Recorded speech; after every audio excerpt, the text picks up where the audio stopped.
Es un placer, estimados oyentes de la revista Radial, recibirlos una vez más.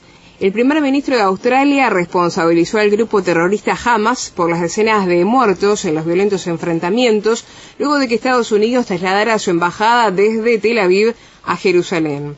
Paralelamente, Paraguay anunció que hará lo mismo con su embajada, al tiempo que Guatemala ya abrió también su embajada en Jerusalén. Por otra parte, los mandatarios de la Unión Europea acordaron una posición unitaria para salvar el acuerdo nuclear con Irán, aunque reconocen algunas de las preocupaciones expresadas por el presidente de Estados Unidos, Donald Trump. Estos son los temas que compartiremos en esta revista radial. Quiero saludar a quienes me acompañan hoy. Pastor Alberto Díaz, ¿cómo le va? Siempre un gozo estar con ustedes. Lo mismo decimos, Alberto. Saludamos también a Ian Aices, integrante de Llamada de Medianoche. Ian, ¿cómo estás? Contento de estar en un nuevo programa. Bueno, también un placer tenerte, y saludamos en la operación técnica a Robert Brasil, quien les habla, Victoria Pereira. Si les parece, vamos a hablar entonces de Europa, porque el viejo continente, se une contra Trump para salvar el acuerdo nuclear con Irán. Una información que vamos a leer del portal de noticias Bio Chile. Los mandatarios de la Unión Europea acordaron el pasado miércoles una posición unitaria para salvar el acuerdo nuclear con Irán, que apoyarán mientras Teherán cumpla sus compromisos, aunque reconocen algunas de las preocupaciones expresadas por el presidente estadounidense Donald Trump. La posición de los mandatarios, tras una cena de trabajo de 4 horas en Sofía, recoge también el inicio de los trabajos para proteger a las empresas europeas afectadas negativamente por la decisión de Estados Unidos de salir del pacto nuclear y reimponer sanciones a Irán, indicó una fuente europea de la AFP. Aunque los líderes se comprometen a apoyar el acuerdo cerrado en 2015, por el que Teherán suspendía su programa nuclear hasta el 2025, a cambio de un levantamiento de las sanciones internacionales, siempre que Irán respete el acuerdo, expresan también su preocupación por su papel en la región. En este sentido, se comprometen a abordar esta cuestión, así como su programa de misiles balísticos y el escenario a partir del año 2025. Estas son algunas de las preocupaciones que llevaron a Trump a salirse del pacto con Irán, firmado además por Rusia, China, Reino Unido, Francia y Alemania. Sobre comercio, los líderes apoyan a la Comisión Europea en sus conversaciones en curso con Washington para evitar la imposición de unos pesados aranceles del 25% a las importaciones europeas de acero a Estados Unidos y del 10% a las de aluminio, de las que están eximidos hasta el 31 de mayo. Y avanzan que en caso de que Estados Unidos acepte conceder una exención permanente, los 28 están dispuestos a profundizar las relaciones energéticas, especialmente en gas natural licuado, y mejorar el acceso recíproco al mercado de los productos industriales, entre ellos los automóviles y la liberación de la contratación pública. Los europeos se abrirían, además, en ese escenario, a trabajar en la reforma de la Organización Mundial del Comercio con soluciones aceptables por ambas partes. El objetivo final sería evitar una guerra comercial entre la Unión Europea y la primera economía mundial, apuntó la misma fuente. Muy bien, les propongo escuchar a continuación las palabras del presidente del Consejo Europeo, Donald Tusk, quien en resumen dijo que con amigos como Donald Trump no necesitamos enemigos. Frankly speaking, Europe should be grateful. Hablando francamente, Europa debería estar agradecida a Trump, porque gracias a él nos hemos librado de todas nuestras ilusiones. Nos hizo darnos cuenta de que si necesitamos una mano, la encontramos al final de nuestro propio brazo. Muy bien, estábamos escuchando entonces al presidente del Consejo Europeo, Donald Tusk, allí Ian Aices estaba haciendo un poco la traducción de una expresión donde resumidamente decía Tusk de que con amigos como Trump no necesitamos enemigos, y decir, Ian, de que la actitud de Donald Trump de alguna manera está obligando a los países a replantear sus estrategias también. Sí, lo que llama la atención es que Donald Trump, con su política de America First, Estados Unidos primero, podría ser instrumental para la emancipación de Europa. Europa que desde la Segunda Guerra Mundial ha sido siempre dependiente de Estados Unidos. Y esa Europa hoy está hablando de crear un ejército propio, de aumentar el gasto militar, que justamente era uno de los requisitos de Donald Trump a la OTAN. Quería que los socios de OTAN se comprometieran y cumplieran con los 2% que habían prometido de aportar en el gasto de defensa. Y aunque la OTAN no es lo mismo que Europa, muchos miembros de la OTAN son también miembros de la Unión Europea.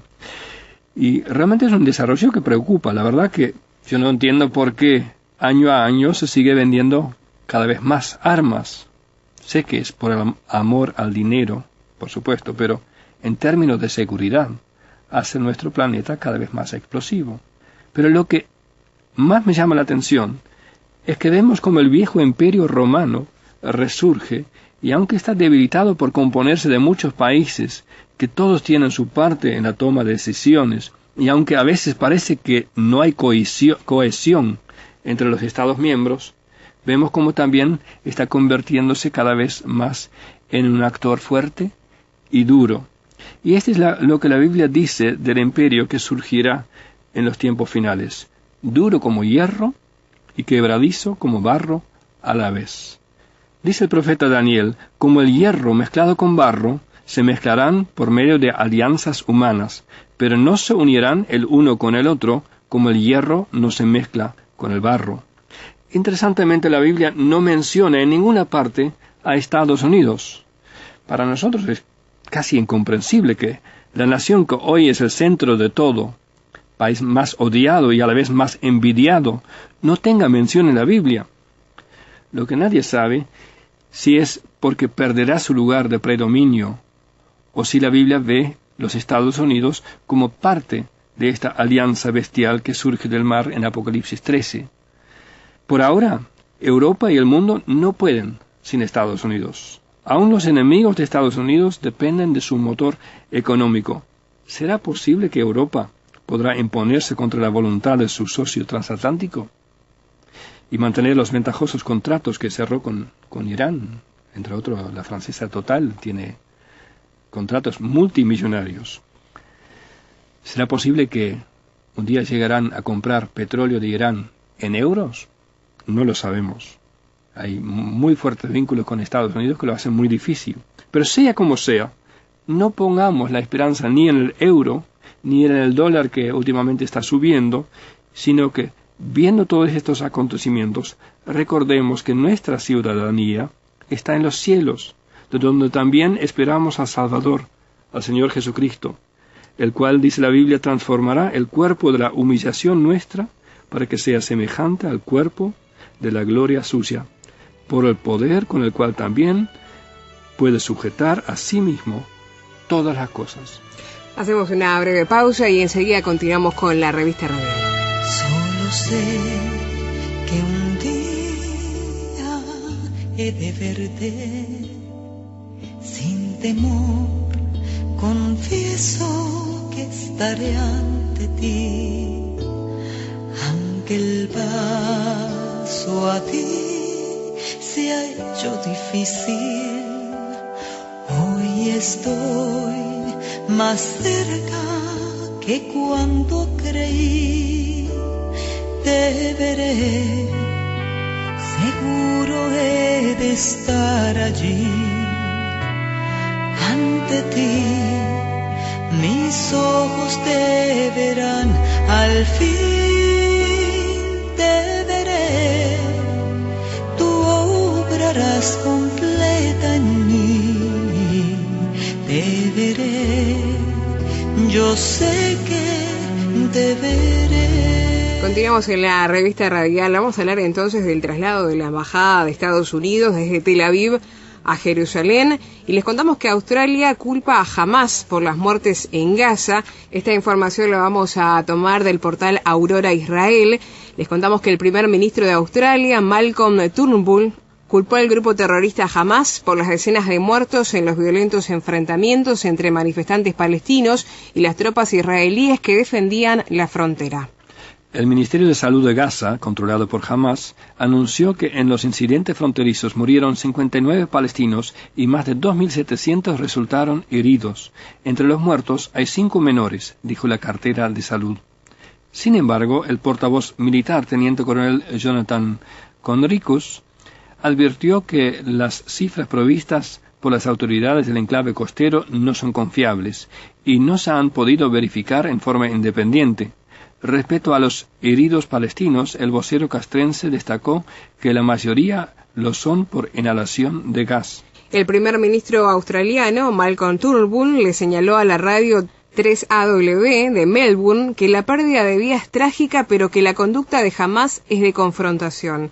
Ellos están buscando provocar a las fuerzas de defensa de Israel. Turnbull puso de relieve que el grupo terrorista estuvo empujando a la gente a la frontera. En esa zona de conflicto, básicamente, están empujando a las personas a circunstancias en las que es muy probable que les disparen, sostuvo. Mientras tanto, la ministra de Exteriores australiana, Julie Bishop, pidió a Israel que sea proporcional en su respuesta y que se abstenga de un uso excesivo de la fuerza. Bishop añadió que Israel tiene el derecho de proteger su población e instó a los palestinos a abstenerse de la violencia y de intentar ingresar al territorio israelí. Israel ha responsabilizado a Hamas por la violencia letal, destacando que el grupo terrorista alentó y dirigió las protestas que incluyeron ataques contra las tropas israelíes e intentos de romper la valla fronteriza. El portavoz del Ejército de Defensa de Israel precisó que Hamas se desplegó 12 células terroristas para tratar de romper la frontera en diferentes lugares y que todas fueron rechazadas. Fuentes palestinas citadas por el canal Hadashot aseveraron que 10 integrantes del grupo islamista figuran entre los muertos en los enfrentamientos, incluyendo a un hijo de Abdel Aziz al-Rantisi, uno de los fundadores de Hamás. Vamos a señalar entonces, Alberto, recordando esta información de que Australia está responsabilizando a Hamás por las muertes en Gaza. Estamos hablando del grupo terrorista Hamás. Queríamos aclarar también algunos conceptos, como son en el caso de este grupo y también de otros que hay que tener en consideración. Porque si bien es cierto que uno no es politólogo, pero a veces pensamos en nuestra audiencia que está acostumbrándose a oír hablar de Hamás, pero a veces nadie tiene la curiosidad o los medios o la fuente para saber qué es Hamás. Y bueno, es una organización palestina que se declara como yihadista, nacionalista e islamita. Tiene 3 fundadores. Ustedes mencionaron que falleció en estos combates el hijo de uno de los fundadores. Los fundadores fueron 3, Ahmed Yassin, Abdel Aziz, al-Rantisi y Mahmoud As-Sar. La ideología de ellos es una ideología antisemita, islamita. El antisemitismo lo vamos a definir como la hostilidad hacia los judíos, basados en prejuicios religiosos y raciales. Son también fundamentalistas islámicos. Y qué interesante el significado de la palabra Islam, sumisión a Dios en árabe. Ahora, sinceramente yo no pensaba que iba a hablar de este tema en este día, pero estaba orando hace unos días atrás pensando cuál va a ser el tema de nuestra próxima revista radial. Y me vino este pensamiento a la mente. Si Cristo estuviera ahora en Oriente Próximo, si el Señor hubiese estado en Israel, ¿qué cree la audiencia que él hubiese hecho? ¿Y cuál debe ser la posición de un cristiano bíblico a toda esta información y a todos estos hechos que estamos recibiendo? Bueno, creo que para dar una respuesta a esta pregunta bíblica, uno debe despojarse de toda pasión. Jesús era judío, y como dice en el Evangelio de San Juan 1:11, a lo suyo vino, pero los suyos no lo recibieron. Y en el Evangelio de San Juan capítulo 10, el versículo 10, Jesús dice, ¿quién es el que está atrás del odio, de la guerra?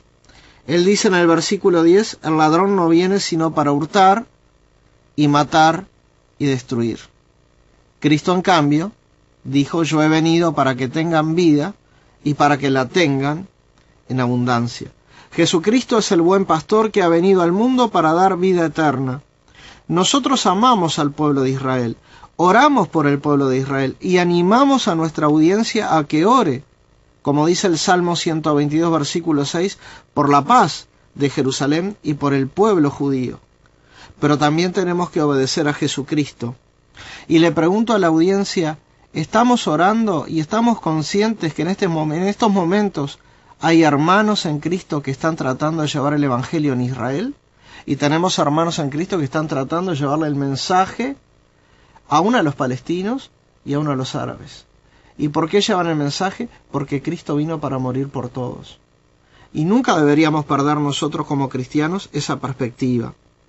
En el Evangelio de San Juan, capítulo 16, el Señor Jesucristo dijo: en el mundo tendréis aflicción, pero yo he vencido al mundo. En un mundo lleno de odio, en un mundo lleno de violencia, se debe escuchar este mensaje. Estas cosas os he hablado, dice el Señor Jesucristo, para que en mí tengáis paz. En el mundo tendréis aflicción, pero confiad, yo he vencido al mundo. Nosotros los cristianos debemos ponernos del lado del victorioso Jesucristo. Y oramos fervientemente por el pueblo de Israel, porque a través y a la luz de la Biblia nos damos cuenta de que la salvación de Israel no está en la aprobación de la ONU, ni en una alianza con Estados Unidos, sino que la salvación de Israel está en Dios, en el Dios que envió a su Hijo para dar vida eterna, para dar salvación, en aquel del cual se profetizó en el Antiguo Testamento y que luego se hace mención en el libro de Hebreos, en el capítulo 7, versículo 1 y 2, y en el capítulo 7, versículo 26 al 28, Jesucristo es el sacerdote según el orden de Melquisedec. Rey de Salem, Rey de paz. Jesucristo es el verdadero Rey de paz que va a traer la paz a su pueblo en el tiempo de Dios.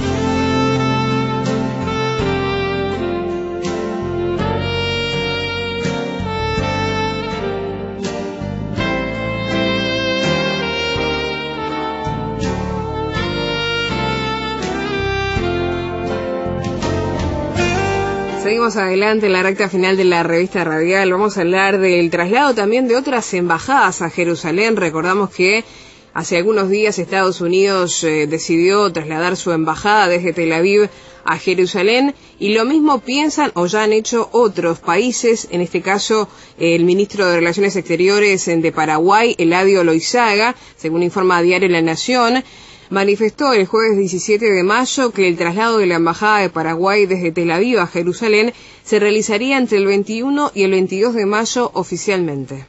Esta es una decisión autónoma, sin influencia de ningún Estado, que ha tomado el presidente de la República, señaló el canciller en comunicación con la 970 AM. Sostuvo que ningún país presionó a Paraguay para el traslado de la sede de su embajada. Destacó que el jefe de Estado, Horacio Cartes, tiene una amistad muy profunda con el gobierno de Israel y varias autoridades de ese país. El canciller indicó que existen paradojas sobre el tema, ya que las visitas oficiales a Israel empiezan en Jerusalén, donde está la mayoría de las instituciones públicas. Resaltó que Paraguay alentó desde un principio al diálogo entre Israel y Palestina. Siempre se ha alentado al diálogo entre las partes sin interferencia para encontrar una solución a una situación de larga data. Israel cerró su embajada en el Paraguay y ahora, prácticamente después de 10 años, lo reabre, agregó Loizaga. Muy bien, aclaramos que este traslado se estaría produciendo por estos días, y también vamos a hablar de otro traslado que se hizo efectivo, porque vamos a hablar de Guatemala, que abrió su embajada en Jerusalén, según informa el portal El Financiero de México, porque Guatemala abrió el miércoles 16 de mayo su embajada en Jerusalén, 2 días después de que Estados Unidos inaugurara su sede diplomática en la disputada ciudad, en una decisión que indignó a los palestinos y que fue condenada por la comunidad internacional. No es coincidencia que Guatemala sea uno de los primeros en abrir su embajada en Jerusalén. Ustedes siempre estuvieron entre los primeros. Fueron el segundo país en reconocer a Israel, dijo Netanyahu en la ceremonia, en alusión a su fundación en 1948. Morales dijo desde el país centroamericano que Israel y Estados Unidos comparten amistad, coraje y lealtad.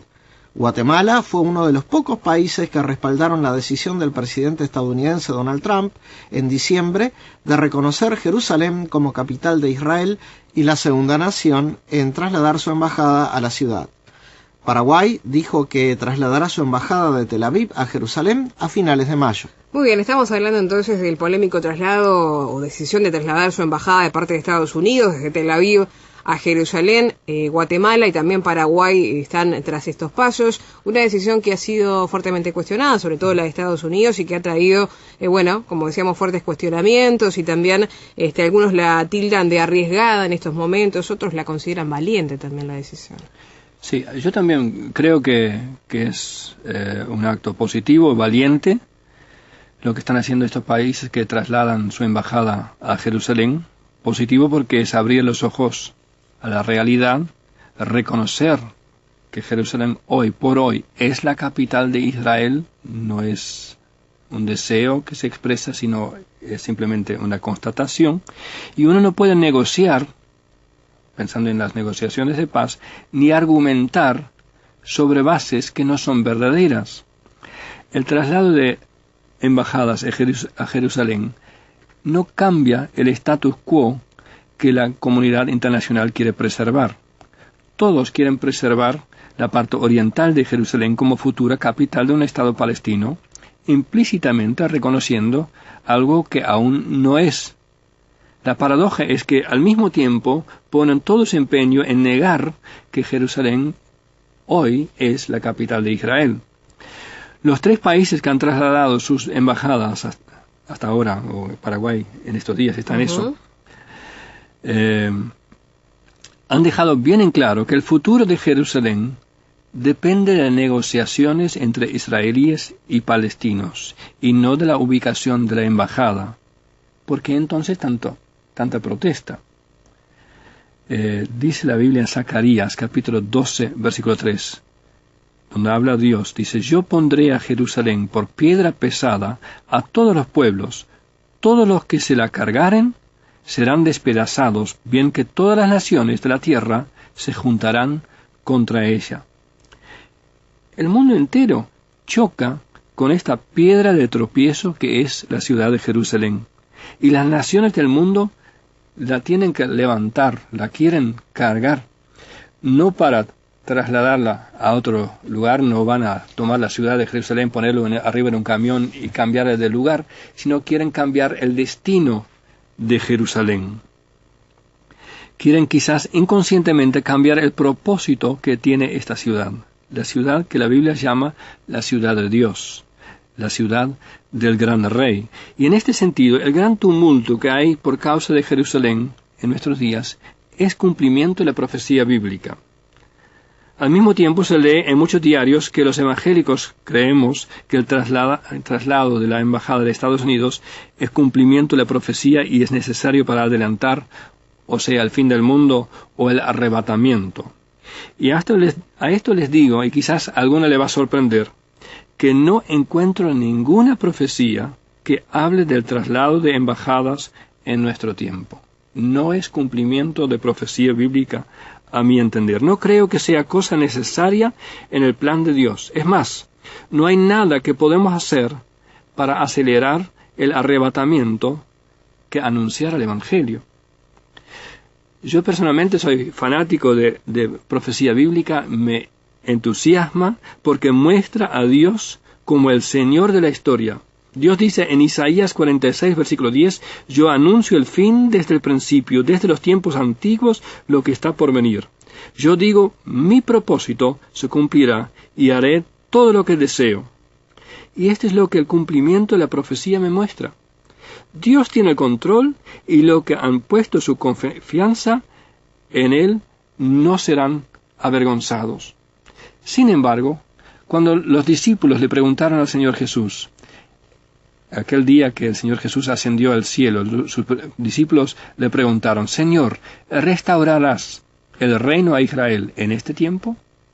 Y Él les dijo, no os toca a vosotros saber los tiempos o las sazones que el Padre puso en su sola potestad.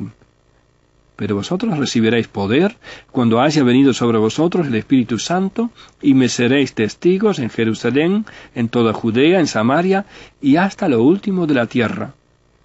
Esto es nuestro encargo, ser testigos. Y aún más que hacer, es un llamado a ser.